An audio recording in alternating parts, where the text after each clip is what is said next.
The Lord be with you. And with your spirit. A reading from the Holy Gospel according to Matthew. Glory to you, O Lord. When the Pharisees heard that Jesus had silenced the Sadducees, they gathered together, and one of them, a scholar of the law, tested him and asking, "Teacher, which commandment in the law is the greatest?" He said to him, "You shall love the Lord your God with all your heart, with all your soul, with all your mind. This is the greatest and the first commandment. The second is like this: you shall love your neighbor as yourself. The whole law and the prophets depend on these two commandments." My dear brothers and sisters, the Gospel of the Lord. Praise to you, Lord Jesus Christ.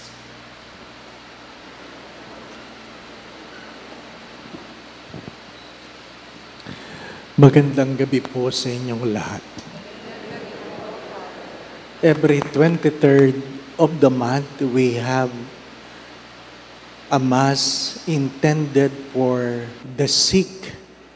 And after the Eucharistic celebration, we have the imposition of the holy oil, the oil of the sick. That's why in the beginning, we have the sprinkling of the holy water.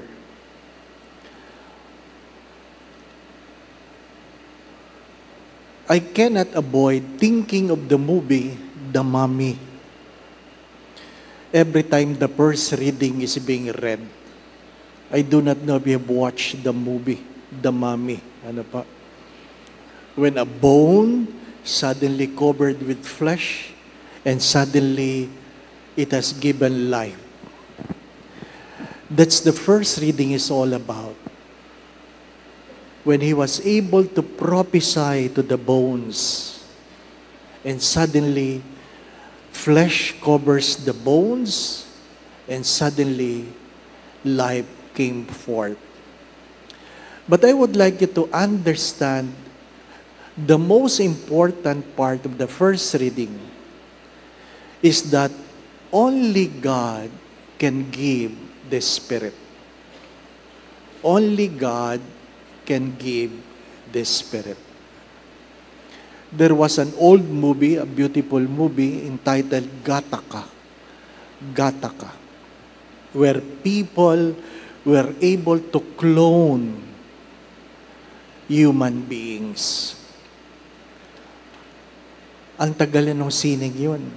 Hindi mo ma-imagine na pwede mangyari. Ano po? They clone. They separate the healthy from the sick. And if you are among the sick, you are being neglected.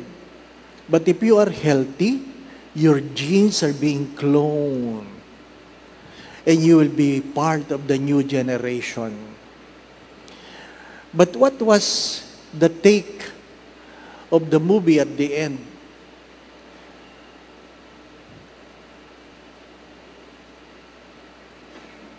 The most important part, I think, was in the end when it was said, man can clone, but only God can give a soul.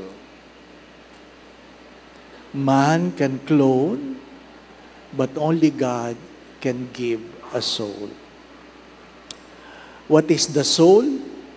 It is the one that will help you decide what is moral or immoral.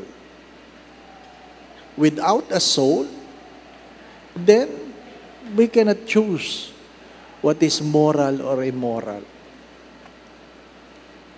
Naglabasa na yung mga AI, hindi po ba, no? Malay mo bang sisikat si AI, hindi po ba? Ngayon, AI na lang.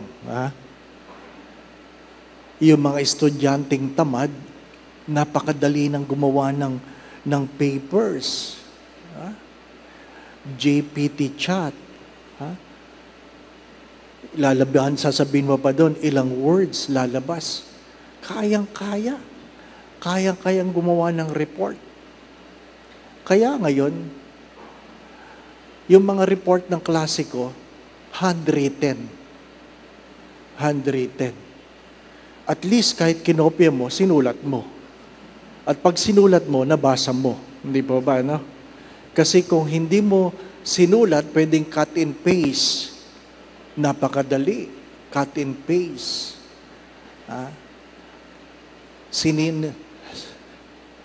Nagtanggal na kami na seminarista kasi nag-cut and paste lang eh. Ano po? Isipin mo, seminarista ka pa lang, nandadaya ka na. Paano pagpari na yan? Di po ba? No? Napakadali na. Without a soul, we don't have the moral dimension of life. What is the gospel trying to tell us? Without a soul, you will not be ruled by love. You will be simply ruled by syntax. Yung nag-aral ng computer, ano lang yan, syntax. Yes, no. Yes, no. Diba? Walang love yan. Walang love. Kaya, kung sasabihin, pag matanda na, pwede nang patayin. Matanda na, patayin. Kamag-anak mo yan, hindi, matanda na. Diba? Darating ang araw. Again, without a soul, wala nang moral dimension. Without a soul, love is impossible. That is important. Why? The gospel invites us. If you follow the Lord, you must love the Lord. With all your heart, with all your soul, with all your mind, with all your strength. What is the celebration? The memorial we are celebrating. Saint Rose of Lima. Ano po? Hindi yun ang kanyang tunay na pangalan. Pero tinawag siyang Rosa kasi among the many saints, isa siya sa pinakamaganda. Hindi kami nagpang-abot. Ano po? Naniniwala lang ako maganda siya. Kasi yun ang mga sinulat tungkol sa kanya. At nasusulat doon, ang dami niyang manliligaw. Maganda yun. Madaming nanliligaw eh. Hindi po ba? Ano? Hindi ka naman manliligaw sa pangit. Hindi po ba? Maganda. Madaming nanliligaw.